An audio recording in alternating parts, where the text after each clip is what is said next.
Hello and welcome back to Cricket Adda Presents Pace and Bounce, a brand new show for India's Test Tour of Australia. The T20 internationals are over and now the focus shifts on the oldest format of the game, that's Test cricket. India will be visiting Australia for a 4-match Test series which starts on 6 December. India haven't won a single Test series in Australia till now.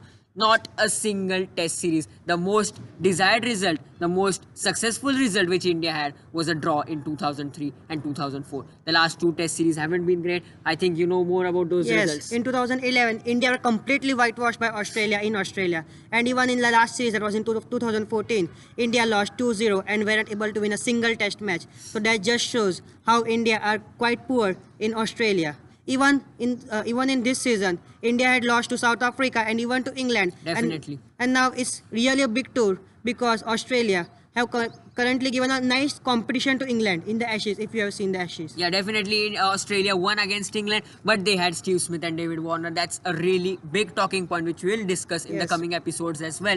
But on today's agenda, we have the squad discussion of both the teams. So first of all, let's have a look at the squad for the Indian team. Here we go on your screen right now. As usual, Virat Kohli is the captain, will be the captain. Ajinkya Rahane the vice captain. Cheteshwar Pujara the mainstay at number 3.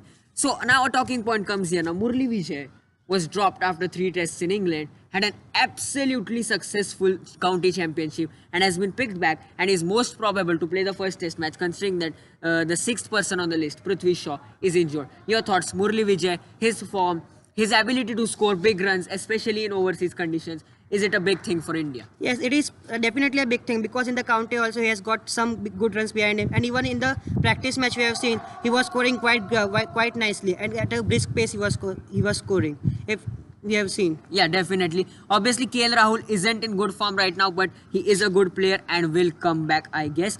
Rohit Sharma makes a comeback once again. Yes. So this is really interesting. I don't understand what the selectors are trying to do here. Because first of all, they picked Karun Nair, who didn't get a test match, was dropped from the Indian Yes. team. Hanuma Vihari was picked ahead of him, got a 50. He is in the squad, but Rohit Sharma is picked ahead of Karun Nair. And now there are talks about him getting a place in the playing 11, which is surprising for me. Rohit Sharma's average in overseas conditions is below Bhuvneshwar Kumar's average. Is it a really talking point here? Yes, it is really a talking point because as we know, Karun Nair was the only second batsman after Virendra Sehwag to Yeah. get to score a triple century, Definitely, and after definitely. that he was dropped. There was no reason of dropping Karun Nair, but still he was dropped. And Hanuma Vihari, who was called on the tour later, got a match ahead of Karun Nair. Yeah, and he scored a 50, which he took his chance. He got his chance, he took his chance. Hanuma Vihari keeps his place in the side. Obviously, Rishabh Pant and Parthiv Patel are 2 wicket keepers. No place for Dinesh Karthik, Ashwin Jadeja and Kuldeep Yadav, the 3 mainstay spinners. There will be a big question as to who plays Yes. out of these 3 because I don't see 2 or 3 of them playing. Only one will play Yeah. and most probably. It might be Ashwin, it might be Jadeja. Jadeja. There are talks that Kuldeep Yadav might get the nod ahead considering that Rispin has done well in Australia. Obviously, the 5 fast bowlers, as we all know, they have been absolutely brilliant throughout the year in South Africa, in England, taking over 100 wickets in just 9 to 10 test matches. They were absolutely brilliant throughout the season. Umesh Yadav, Ishant Sharma, Mohammad Shami, Jasprit Bumrah and Bhuvaneshwar Kumar. A really good headache for the Indian captain as to Yes. who he wants to select, 3 Or 4 four. or maybe all 5 Yes, that could be a possibility. on some flat or some really green wickets if Australia give them. So this is the squad for India. Do you think India have some weaknesses in this squad? Yes, I think there is a bit of weakness because Ajinkya Rahane is not been in the form. If you have seen the last matches, he has been in form for 1 or 2 innings, that odd innings. But Yeah. otherwise, he's not in that great form. If you have seen, He And hasn't had that purple Rohit patch Sharma as is you also say. making a comeback. Yeah, Rohit Sharma hasn't There's played no Test Hardik cricket for a Pandya, while. Yeah. who No was a- Hardik Pandya. That's an important talking point here. No Hardik Pandya in the Test squad because of his injury. So India don't have an all-rounder. Yes. India will miss an all-rounder in Australia. So straight away, let's go to the Australia squad now. Obviously, Tim Payne will lead the side in absence of Steve Smith and David Warner. Mitchell Marsh and Josh Hazelwood are the 2 vice captains of Yes. Australia. They were named in Pakistan as well, UAE, as they play nowadays there. Aaron Finch and now a debutant Marcus Harris. Australia are having a problem in their batting. Do you think they are trying to address it by bringing in debutants or should they go to experienced players? No, they are trying their best because they have lost David Warner and even Bancroft, Yeah, who are yeah. really great openers. So Definitely. now they are trying to fill in their spaces. Bancroft was a really young opener, so they are trying to bring in Marcus Harris. They are again trying to bring an opener, a young opener in place of a young opener. They are having Aaron Finch, who is as experienced as Yeah. David Warner. Yeah, So definitely. So Marcus Harris may make his debut in the first Test match at Adelaide. Obviously, Usman Khwaja is their batting mainstay, and he has suddenly become their main batsman.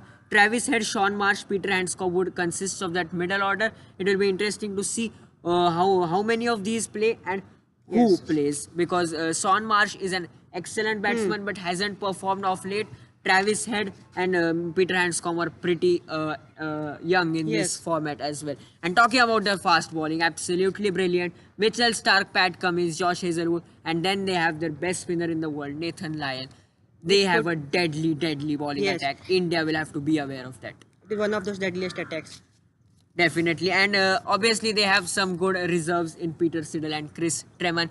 That's it. That's Australia's squad, and before that we discussed India's squad. Both the teams have good squads. Who do you think have a better squad in Australian conditions? I think India are having a better squad just because they are going in with 5 bowlers, and that all the fast bowlers are currently performing really nicely. Definitely. So India might have a good squad, but it's all depends on who performs on that day, who performs throughout the test match. That's it from Cricket Adda. That's the first episode of Pace and Bounce. Keep on watching Pace and Bounce. Keep on watching Cricket Adda. Tomorrow's episode will be on the team combination and playing 11. Yes. Stay tuned. It's going to be a fascinating discussion as to what is the team combination, who plays, and why does he play. Yes. Thank you for watching our video. Please like, share, subscribe. Keep on watching and keep Cricket on Adda. commenting on Cricket Adda Pace and Bounce. It's India Test 2 to Australia. Thank you very much.